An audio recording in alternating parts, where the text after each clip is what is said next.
जय हिंद। आज हम लोग एसएससी जीडी 2023 का सेट नंबर 44 को यहाँ पे डिस्कस करने वाले हैं। टोटल जो एग्जाम हुआ था आपका 76 सेट में एग्जाम हुआ है और हम इसके 44 नंबर को डिस्कस करने वाले हैं। चलिए स्टार्ट करते हैं। वीडियो को आगे बढ़ने से पहले बता दें कि इसका पीडीएफ हमारे Telegram channel Target SSC by Manik Nayak से डाउनलोड कर सकते हैं, जिसका लिंक जो आपका डिस्क्रिप्शन में दे दिया जाएगा टेलीग्राम चैनल का। उसके बाद जो 2021-22 में जितने भी एसएससी ने लेटेस्ट एग्जाम पैटर्न में आपका जो आंसर की रिलीज किया है, उन सभी का सोल्यूशन जो आपका वीडियो सोल्यूशन आपको यहाँ पे कर दिया गया है। आप जाके चेक कर सकते हैं प्लेलिस्ट में। पहला क्वेश्चन है, दूध और फेस क्रीम जो होता है किसका उदाहरण होता है? तो आपका इमल्सन का उदाहरण होता है दूध और फेस क्रीम। तो दूध और फेस क्रीम जो है किसके अंतर्गत आते हैं? तो आपका इमल्सन का एग्जाम्पल होता है। तो मिल्क इज ए इमल्सन हो जाएगा। ठीक है, नेक्स्ट है क्वेश्चन नंबर 2। यहाँ पे कहेंगे निम्नलिखित में से किसे स्वास्थ्य अवसंरचना संकेतक यानी हेल्थ इंफ्रास्ट्रक्चर इंडिकेटर के रूप में नहीं माना जा सकता है? तो आपके जीवन यापन लागत को नहीं मानते। बाकी शिशु मृत्यु दर को मापते हैं, मातृ मृत्यु दर को मापते हैं और आपका जीवन प्रत्याशा को मापते हैं। इन तीनों को मापते हैं, लेकिन आपके पहले जीवन यापन लागत को नहीं मापते हैं। तो निम्नलिखित में से किसे जो है स्वास्थ्य अवसंरचना संकेतक के रूप में नहीं मानते हैं? तो ये आपका हेल्थ इंफ्रास्ट्रक्चर इंडिकेटर कौन सा नहीं है? तो शिशु मृत्यु दर है, आपका इन्फेंट मोर्टेलिटी रेट है, मातृ मृत्यु दर है, मैटरनल मोर्टेलिटी रेट है, जीवन प्रत्याशा है, लाइफ एक्सपेक्टेंसी है, लेकिन आपका यहाँ पे ये नहीं है पहला वाला। नेक्स्ट है, हम जो कचरा उत्पन्न करते हैं वो कौन सा होता है? तो वो आपका जैव निमीकरण भी होते हैं और अजैविक निमीकरण, दोनों ही टाइप का हम कचरा निकालते हैं। ठीक है, तो अगर प्लास्टिक है तो वो आपका नॉन बायोडिग्रेडेबल है और आपका प्लास्टिक नहीं है तो आपका डिग्रेडेबल हो जाएगा। पेपर टाइप में है तो आपका डिग्रेडेबल हो जाएगा। तो दोनों ही टाइप का हम लोग कचरा निकालते हैं। पहला क्वेश्चन है, आप चौथा नंबर देखिए, माइक्रो फाइनेंस संस्था जो आपका कम आय वाले व्यक्तियों को वित्तीय सेवा प्रदान करती है। जो माइक्रो फाइनेंस है किसको आपके सेवाएं प्रदान करता है? तो ये आपका कम आय वाले व्यक्तियों को ये क्या सेवाएं प्रदान करती है, माइक्रो फाइनेंस। नेक्स्ट है, भारतीय खेल प्राधिकरण का गठन हुआ था आपका 1984 में हुआ था। यानी आपके भारतीय खेल प्राधिकरण का गठन किस वर्ष हुआ था? तो 1984 में हुआ था और इसी में आपका 1984 में ही आपका यहाँ पे भारतीय खेल प्राधिकरण का गठन किया गया था।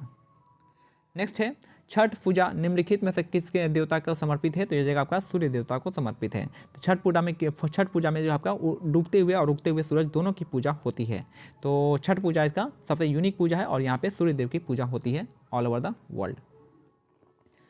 नेक्स्ट है, भारतीय संविधान में मूल कर्तव्यों को स्वर्णसिंह समिति के सिफारिशों पर शामिल किया गया था।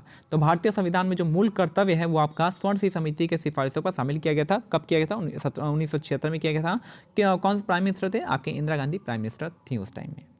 नेक्स्ट है, हरित क्रांति का मुख्य उद्देश्य जो आपका अधिक उपज देने वाली खाद्य फसलों के उत्पादन में वृद्धि करना था। तो हरित क्रांति का जो मुख्य उद्देश्य था अधिक उपज देने वाली खाद्य फसलों के उत्पादन में वृद्धि करना था। यही आपका मेन मोटो था हरित क्रांति का भारत में।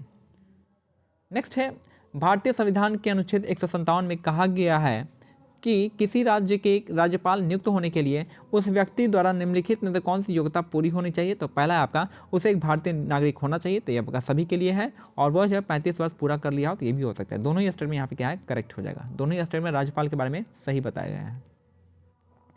नेक्स्ट है, निजी क्षेत्र के संस्था का प्राथमिक उद्देश्य क्या होता है? तो लाभ होता है। जो भी आपका जो प्राइवेट होता है, प्राइवेट संस्था होती है, उसका जो मेन मोटो होता है आपका लाभ कमाना होता है, प्रॉफिट कमाना। तो निजी क्षेत्र के संस्था का प्राथमिक उद्देश्य होता है आपका प्रॉफिट कमाना, लाभ कमाना। नेक्स्ट है, जम्मू और कश्मीर के दूसरे लेफ्टिनेंट गवर्नर बने हैं आपके मनोज सिन्हा हो जाएंगे। तो जम्मू और कश्मीर के दूसरे लेफ्टिनेंट गवर्नर बने हैं कौन? आपके मनोज सिन्हा हो जाएंगे। इसका करेक्ट आंसर हो जाएगा। नेक्स्ट है, भारतीय संविधान के 104वें संविधान संशोधन यानी 2020 में नए अनुसूचित जनजाति और अनुसूचित जनजाति के आरक्षण को 10 साल के लिए बढ़ा दिया गया है। तो भारतीय संविधान के जो आपका 104वां संशोधन है आपका अनुसूचित जाति और अनुसूचित जनजाति के आरक्षण को 10 साल के लिए बढ़ा दिया गया है। नेक्स्ट है, पृथ्वी की सबसे गहरी परत कौन सी है जो भूपट्टी तथा ऊपरी मेटल से बनी होती है? तो स्थल मंडल इसका करेक्ट आंसर हो जाएगा। पृथ्वी की सबसे बाहरी परत कौन सी है जो भूप्रपट्टी तथा ऊपरी मंडल से बना है? तो स्थल मंडल इसका करेक्ट आंसर हो गया। लिथोस्फीयर कह सकते हैं इसको। दूसरा गोलमेज सम्मेलन कब हुआ था? तो ये हुआ था आपका 1931 में हुआ था, दिसंबर 1931 में, यानी दिसंबर के लास्ट में हुआ था। तो दूसरा गोलमेज सम्मेलन आपका 1931 में हुआ था। ठीक है। तो दूसरा, अगर तीसरा की बात करेंगे तो 32 में हुआ था, दूसरा की बात करेंगे तो 31 में हुआ था और पहला की बात करेंगे तो 30 में हुआ था।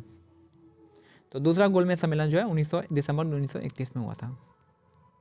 नेक्स्ट है, 1981 में निम्नलिखित में से किसे अखिल भारतीय गंधर्व महाविद्यालय द्वारा डॉक्टरेट की उपाधि से सम्मानित किया गया है? तो ये है आपका केलुचरण महापात्रा। तो 1981 में डॉक्टरेट की उपाधि किसे दिया गया है? केलुचरण महापात्रा को दिया गया है। इसका करेक्ट आंसर हो जाएगा। नेक्स्ट है अप्रैल 2022 में नागालैंड के से भारत के राज्यसभा की पहली महिला सदस्य के रूप में किसे चुना गया है? तो फांगनोन कोन्याक इसका करेक्ट आंसर हो जाएंगी।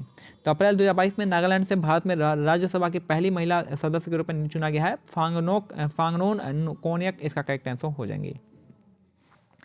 नेक्स्ट है निम्नलिखित में से किस लोक नृत्य शैली का संबंध जो है मुख्यतः पंजाब से नहीं है? तो पंजाब में आपका लुड्डी होता है, भांगड़ा होता है, गिद्धा होता है, लेकिन लावणी जो आपका कहाँ का होता है? महाराष्ट्र का होता है। लावणी तमाशा महाराष्ट्र का होता है, बाकी लुड्डी आपका भांगड़ा और गिद्धा कहाँ का है? पंजाब का है।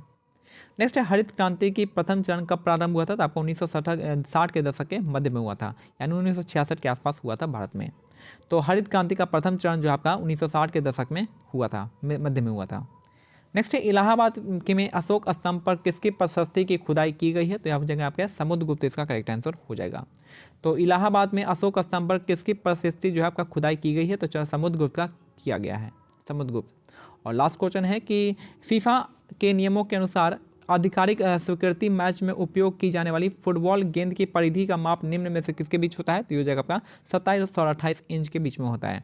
तो फीफा नियमों के अनुसार जो है आधिकारिक स्वीकृति मैच में उपयोग की जाने वाली फुटबॉल की गेंद की परिधि का माप होता है आपका 27 से लेकर 28 इंच तक होता है। तो ये हमारा आज का सेट कंप्लीट होता है। मिलते हैं अगले सेट में, तब तक के लिए आपका पीडीएफ, हमारा पीडीएफ इन सभी का जो पीडीएफ आपका हमारे Telegram channel Target SSC by Manik Nayak, जिसका लिंक जो है आपको यहाँ पे पिन कर दिया जाएगा, चाहे आपका लिंक जो है डिस्क्रिप्शन में दे दिया जाएगा।